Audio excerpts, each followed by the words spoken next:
السلام عليكم ورحمة الله وبركاته. الحمد لله نحمده ونستعينه ونستغفره ونعوذ بالله من شرور أنفسنا ومن سيئات أعمالنا. من يهده الله فلا مضل له ومن يضلل فلا هادي له.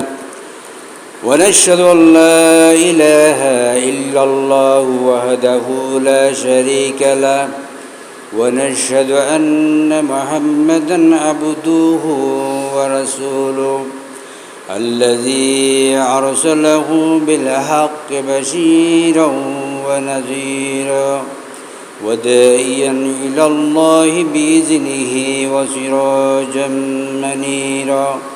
فقد قال الله في كلامه المجيد وفرقان الحميد: أعوذ بالله من الشيطان الرجيم. بسم الله الرحمن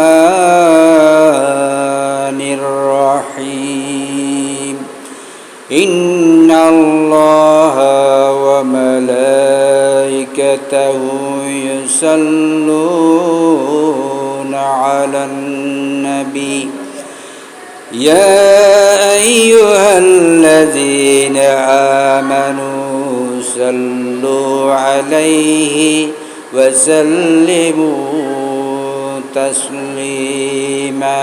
اللهم صل على سيدنا مولانا محمد وعلى آل سيدنا مولانا محمد. আমরা সবাই অদম পাপী, আপনাকে তো চিনলাম না, সেই কারণে রোজ হাসরে আমাদেরকে বলবেন না। আল্লাহুম্মা সাল্লি আলা সাইয়্যিদিনা মাওলানা মুহাম্মদ ওয়া আলা আলি সাইয়্যিদিনা মাওলানা মুহাম্মদ। ধন্য ধন্য প্রিয় মোহাম্মদ, ধন্য মাতা আমিনা, ধন্য ভূমি মদিনা। আল্লাহুম্মা সাল্লি আলা সাইয়্যিদিনা মাওলানা মুহাম্মদ ওয়া আলা আলি সাইয়্যিদিনা মাওলানা মুহাম্মদ। রসুল আমার ভালোবাসা, রসুল আমার আলোর আশা, রসুল আমার প্রেম বিরহে মূল আলোচনা, রসুল আমার কাজে কর্মে অনুপ্রেরণা, রসুল আমার ভালোবাসা।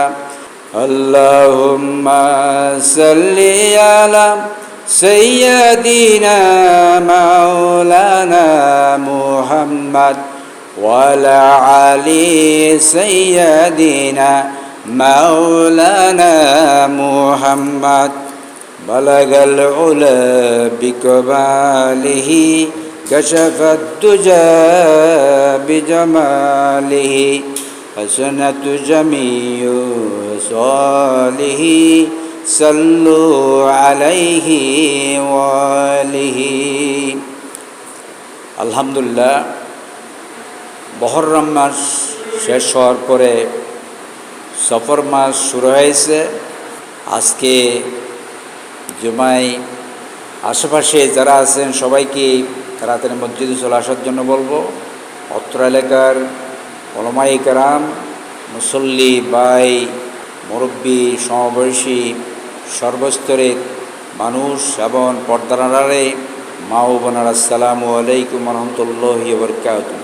শুরুতে আল্লাহর শেষ শুকরিয়া, নবী করিম সাল্লাল্লাহু আলাইহি ওয়াসাল্লামের উপর দরুদ ও সালাম, শহীদদের জন্য, ভালোবাসার জন্য আল্লাহর কাছে সর্বোত্তম মর্যাদা কামনা করে আজকে জুমায় কোরআন এবং হাদিস থেকে সংক্ষিপ্ত কিছু কথা বলে সমাপ্তির দিকে যাওয়ার জন্য চেষ্টা করব।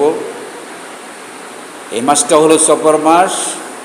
সফর মাসের মধ্যে আল্লাহ রাব্বুল আলামিন পৃথিবীর মানুষদেরকে বলতেছে, পৃথিবীর জ্ঞানী পণ্ডিত যারা জ্ঞান রাখে তাদেরকে বলা হচ্ছে, জ্ঞানী এবং সর্বস্তরের মানুষদেরকে বলা হচ্ছে, তোমরা পৃথিবীতে সফর করো, তোমরা দেখো, সব কিছু দেখো, অতীতের মানুষের অপরাধের কারণে তাদের কী পরিণতি হয়েছে তার নিদর্শনাবলী বিভিন্ন জায়গায় জায়গায় তার ইতিহাস তা পাবে। তো সুতরাং আমি আর লম্বা ভূমিকার দিকে না গিয়ে সরাসরি কোরআন এবং হাদিস থেকে আজকে কিছু কথা বলার জন্য চেষ্টা করব। সূরা আলে ইমরান 164 নম্বর আয়াত, যে আয়াতের মধ্যে আল্লাহ রাব্বুল আলামিন, এই আয়াতটি আমি আপনাদের সামনে তেলাওয়াত করব। এই আয়াতের আলোকে আমি আপনাদের সামনে কিছু কথা বলার জন্য চেষ্টা করব। আপনারা সবাই আমার সাথে পড়ার জন্য চেষ্টা করেন। আউযু বিল্লাহি মিনাশ শাইতানির রাজিম। বিসমিল্লাহির রহমানির রহিম। লাকাদ মান্নাল্লাহু আলাল মুমিনিনা ইয বা'আসা ফীহিম রাসূলাম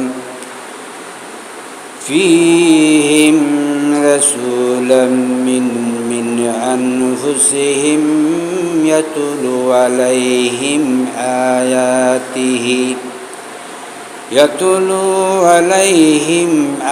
آياته ويزكيهم ويعلمهم الكتاب والحكمة وإن كانوا من قبل لفي ضلال মুবিন।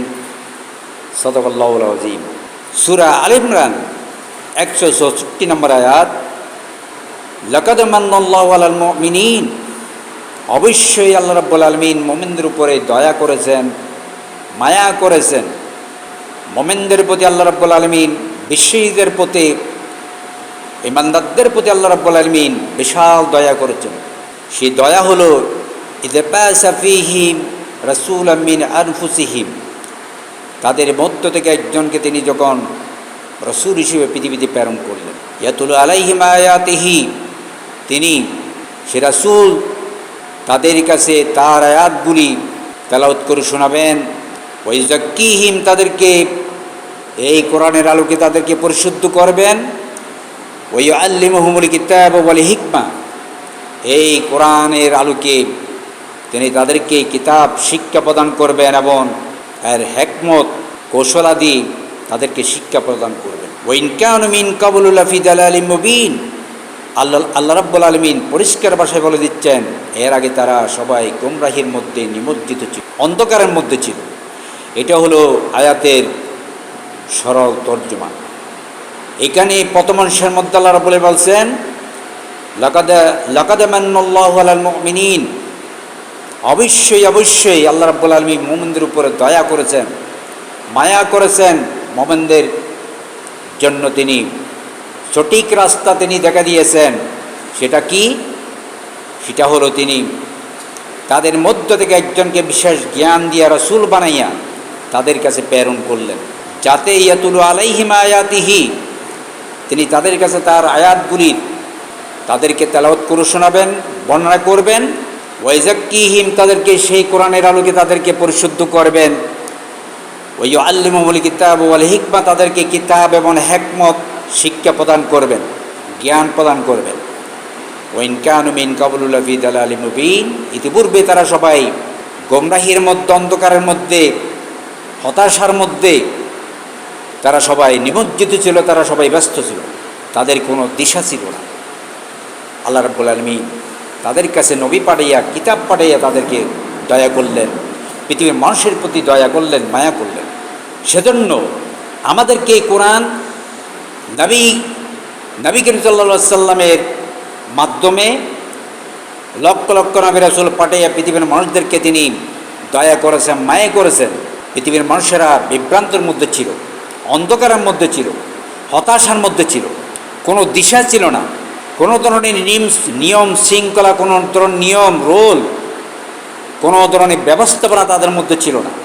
অব্যবস্থাপনা এই জনবহুলের মধ্যে আল্লাহ রাব্বুল আলামিন এই মানুষ জাতি তাদের পরিবার, সমাজ, রাষ্ট্র সুন্দর করে যাতে তারা চালাতে পারে, তারা সুফল ভোগ করতে পারে, দুনিয়াতে তারা একটা সুশৃঙ্খল জাতি হিসেবে নিজেকে যাতে পদার্পণ করতে পারে, এরপরে আখিরাতে তারা যাতে সুন্দর করে তাদের গন্তব্য হিসাবে তারা চিরসুখীময় জান্নাতে তারা যেতে পারে, সেজন্য আল্লাহ রাব্বুল আলামিন দয়া করে, মায়া করে এই পৃথিবীর মানুষ থেকে একজনকে তিনি বিশেষ জ্ঞান দিয়া নবী করে বিশেষ আল্লাহর স্পেশাল দূত বানাইয়া লক্ষ লক্ষ নবী রাসূল পৃথিবীর মানুষের কাছে আল্লাহ রাব্বুল আলামিন পাঠিয়ে দিয়েছেন।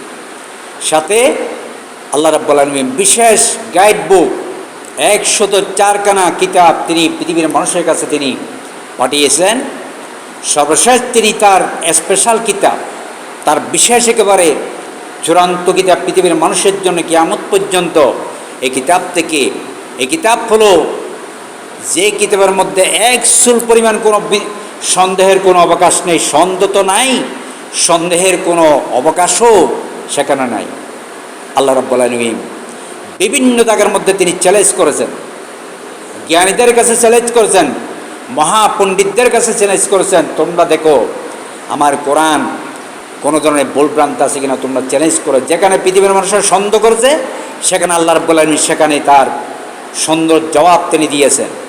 সুতরাং এই কিতাব একমাত্র কিতাব সম্পর্কে, জ্ঞান সম্পর্কে পৃথিবীর মানুষের কোনো জ্ঞান ছিল না, কোনো বিবেক ছিল না, বুদ্ধি ছিল না, কিছুই জানতো না। অন্ধকারের মধ্যে, গোমরাহির মধ্যে তারা সবাই নিমজ্জিত ছিল, তারা সবাই গোমরাহির সাগরে তারা কাবুডুবু কাচ্ছিল। এই দুর্দশাগ্রস্ত পৃথিবীর মানব মণ্ডলী কাছে আল্লাহ রাব্বুল আলামিন কিতাব দিয়া তার চূড়ান্ত কিতাব, একমাত্র কিতাব, যে কিতাব হলো এটা একটা কিতাব নয়, শুধু এটা একটা ধর্মে নয়, এটা একটা হলো পরিপূর্ণ একটা জীবন ব্যবস্থা। এমন কোনো দিক নেই পৃথিবীর মানুষের, এমন কোনো দিক নেই, সর্বদিক বিশদ বর্ণনা।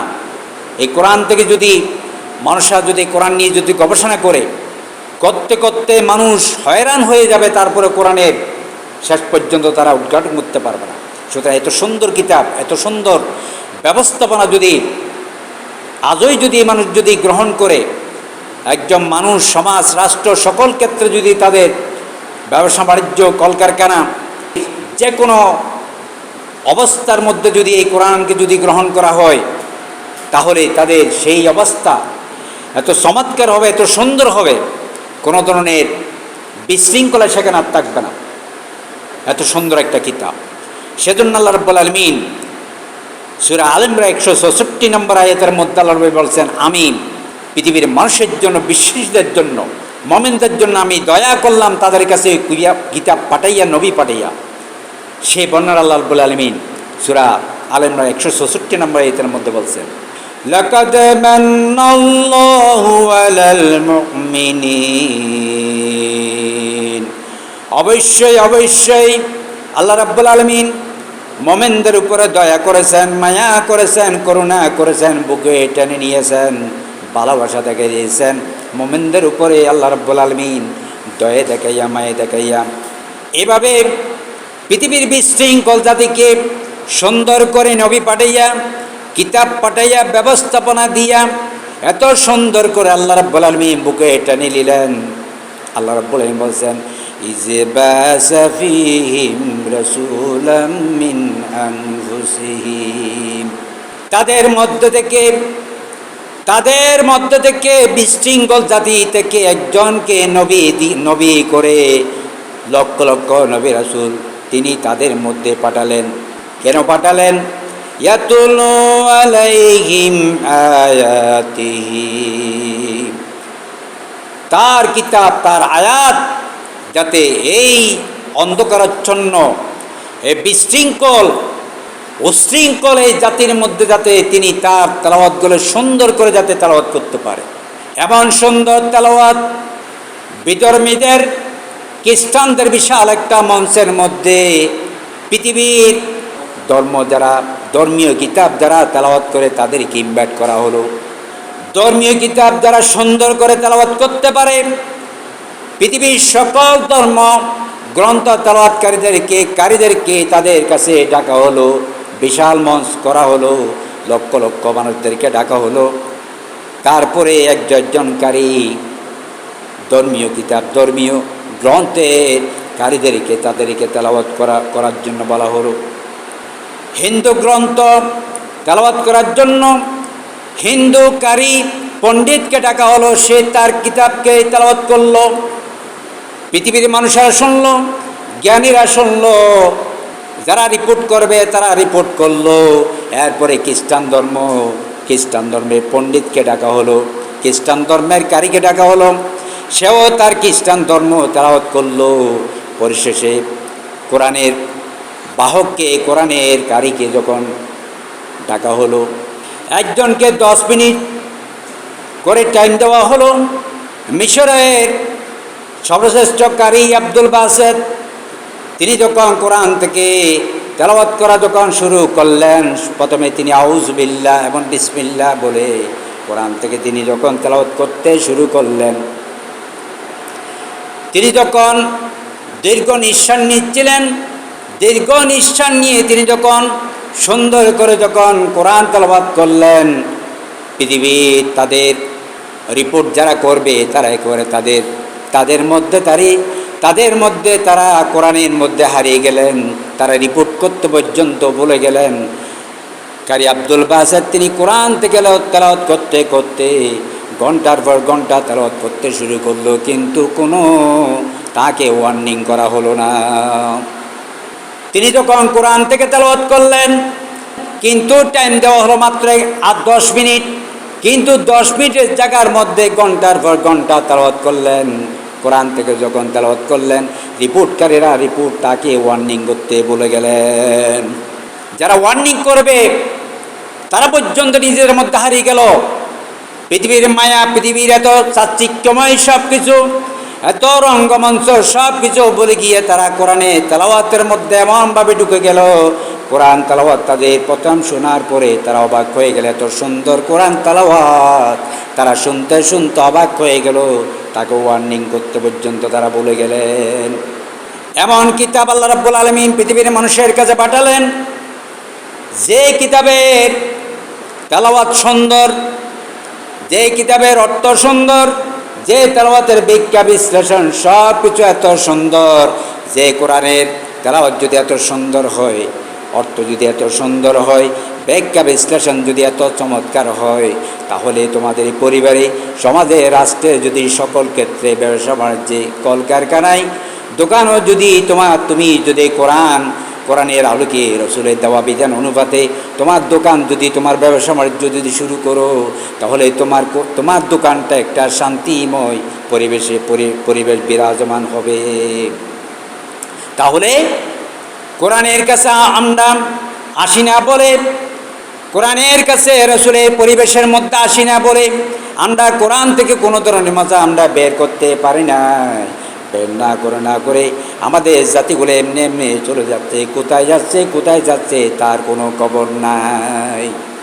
সেজন্য আমি আপনাদেরকে বলবো, এই কোরআনের কাছে আসেন, কোরআন পড়েন, তেলাওয়াত করেন, এই কোরআন থেকে শিক্ষা গ্রহণ করেন, তাহলে কোরআনের আলোকে আপনি চলতে শুরু করেন, আপনার সমাজ রাষ্ট্র চালানোর জন্য আপনার চেষ্টা করে যান। ভাই কেউ তো করে না, আপনি প্রথমে শুরু করেন। আপনি যখন করা শুরু করবেন, এরপর একজনকে বুঝাবেন, 10 জনকে যখন বুঝাবেন, সেখান থেকে 2 জন আপনার সঙ্গী হয়ে যাবে।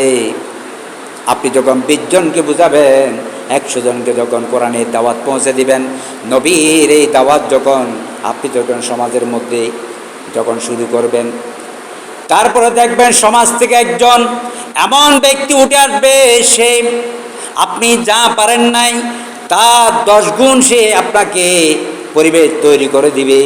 আপনি শুরু করে দেন। আপনি যখন শুরু করবেন, সমাজের মধ্যে এমন পরিবেশ আল্লাহ তৈরি করে দিবে, আপনি অবাক হয়ে যাবেন। সুতরাং কোরআনের তেলাওয়াত, অর্থ, ব্যাখ্যা, বিশ্লেষণ জ্ঞানীরা পর্যন্ত অবাক করে স্বীকৃতি দিয়েছে, বিধর্মীরা পর্যন্ত এমন এমন স্বীকৃতি দিয়েছেন যেগুলা আপনি পাগল হয়ে যাবেন। কিন্তু আপনাকে শুরু করতে হবে। আপনি যদি শুরু করেন, আপনি যদি জ্ঞান অর্জন করেন, আপনি যদি কোরআনের জ্ঞান অর্জন করেন, হাদিসের জ্ঞান যদি অর্জন করেন, এই জ্ঞান অর্জন করার মধ্যে যদি আপনার পরিবার, আপনার সমাজ, আপনার জীবনটা যদি অতিবাহিত করে দেন, তাহলে আপনার জীবনটা এমন হবে, এই জীবনের মধ্যে যদি আপনি মৃত্যুবরণ করেন, আপনি একজন শহীদ হিসেবে আল্লাহর কাছে সাব্যস্ত হয়ে যাবেন। কারণ আপনার চিন্তা চেতনা যদি এরকম হয়, আপনি যদি বলেন আমি বাজারে যাব, আমি বাজারের এই মাথায় ঢুকব, ওই মাথায় বের হব, আমি সবাইকে সালাম দেব, যা শিখলাম সেটা মানুষের কাছে আমি প্রচার করব, আমি বলবো, আমি চিন্তা করব, আমি কোরআন এবং হাদিস নিয়ে সারাদিন ভাববো, আমি কৃষিকাজ করব, আমার ব্যবসা বাণিজ্য করব, অফিস করব, আদালত করব, সব কিছু করবে, সেখানে কিন্তু আমার মন থাকবে, আমার নজর থাকবে, আমার চিন্তা থাকবে কোরআনের ভিতরে। আমার চিন্তা চেতনা কাজ করতেছি, কিন্তু আমার মনটা কোরআনের ভিতরে। কৃষি কাজ করতেছি, আমার মনটা, আমার দিনটা কিন্তু রসুলের ভিতরে, রসুলের জীবনের ভিতরে। রসুলে 23 বছর জিন্দেগি কীভাবে অতিবাহিত করলো, আমার মনটা কিন্তু সেই দিকে। আমি বাংলাদেশে বিভিন্ন জায়গায় কাজ করে যাচ্ছি, কিন্তু আমার মদিনায় আমার মনটা কিন্তু মক্কা আল্লাহর ঘরের দিকে।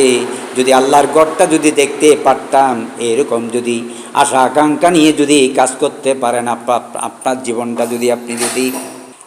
জীবনটা যদি আপনি অতিবাহিত করতে পারেন, এইভাবে যদি আপনার জীবন হয়, এইভাবে যদি আপনার বসা হয়, এইভাবে যদি আপনার চিন্তা চেতনা হয়, আপনার এইভাবে যদি উঠা বসা হয়, এইভাবে যদি আপনার ঘুম হয়, আপনার এইভাবে যদি ঘুমাতে যাচ্ছেন, এইভাবে ঘুম থেকে ওঠার পরে আবার যদি আল্লাহু আকবার বলে যদি আপনি আল্লাহকে নিয়ে যদি চিন্তা করেন, রসুলকে নিয়ে যদি চিন্তা করেন, তাহলে এই ভাবনা, এই চিন্তা চেতনা, এই উঠা বসা, এই কার্যক্রম, আপনার কৃষি জায়গার মধ্যে কৃষি কাজ করতেছেন, এই ভাবনা সব কিছু আপনার জ্ঞানের মধ্যে, কোরআনের জ্ঞান অর্জন করার মধ্যে আপনার জীবনটা সামিল হয়ে যাবেন।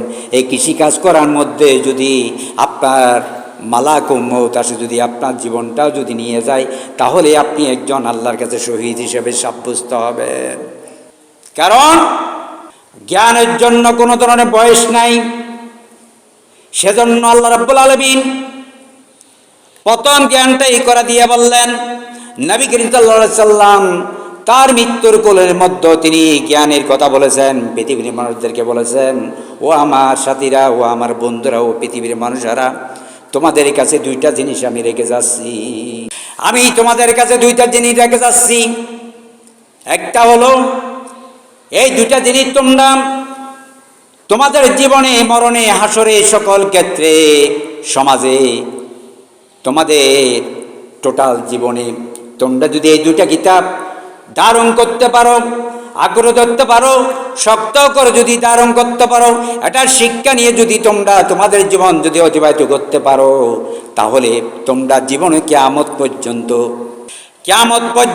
তোমরা তোমাদের জীবনে কোনো ধরনের পদস্খলন হবে না, বিপদ পড়বে না, কোনো ধরনের একচুল পরিমাণে কোনো ধরনের ঝামেলা হবে না, বিভ্রান্ত হবে না। নাম্বার 1 হলো কিতাবুল্লাহর কিতাব। তার মানে কি? কিতাবুল্লাহ দিয়ে এটাই বোঝাচ্ছে, কিতাব পড়তে হবে তোমাদের জীবনে, মরণে, সকল ক্ষেত্রে, বৃদ্ধ বয়সে, সকল জীবনে তোমাদের এই কিতাব পড়তে হবে। রাসূলুল্লাহর হাদিস ওয়া সুন্নাত রাসূলের হাদিস। মরণকালে এই কথা বললেন, তার মানে কি? কিতাব দিয়ে কি বোঝাচ্ছে? কিতাব দিয়ে পৃথিবীর মানুষকে বোঝাচ্ছে, পৃথিবীর বিশ্বাসীদেরকে। শুধু এখানে কিতাব শুধু মুসলমানদেরকে নয়, পৃথিবীর 900 কোটি মানুষদেরকে বলা হচ্ছে কিতাব তোমাদের হাতিয়ার, কিতাব হলো তোমাদের সম্বল। এই কিতাব তোমাদেরকে পড়তে হবে, এই কিতাব তোমাদেরকে জানতে হবে। এই কিতাব আমার জীবন নিয়ে তোমাদেরকে গবেষণা করতে হবে, আমার জীবন নিয়ে তোমাদের জীবনে, পরিবারে, সমাজে, রাষ্ট্রে শিক্ষা গ্রহণ করতে হবে। জ্ঞানের কথা তিনি বললেন। এই জ্ঞানের সাথে যদি তোমাদের জীবন যদি অতিবাহিত হয়, তোমাদের জীবনটা যদি সম্পৃক্ত করতে পারো, নবী করিম সাল্লাল্লাহু আলাইহি ওয়াসাল্লাম বলেছেন তোমাদের জীবনটা, তোমাদের মরণ হবে শহীদি মরণ।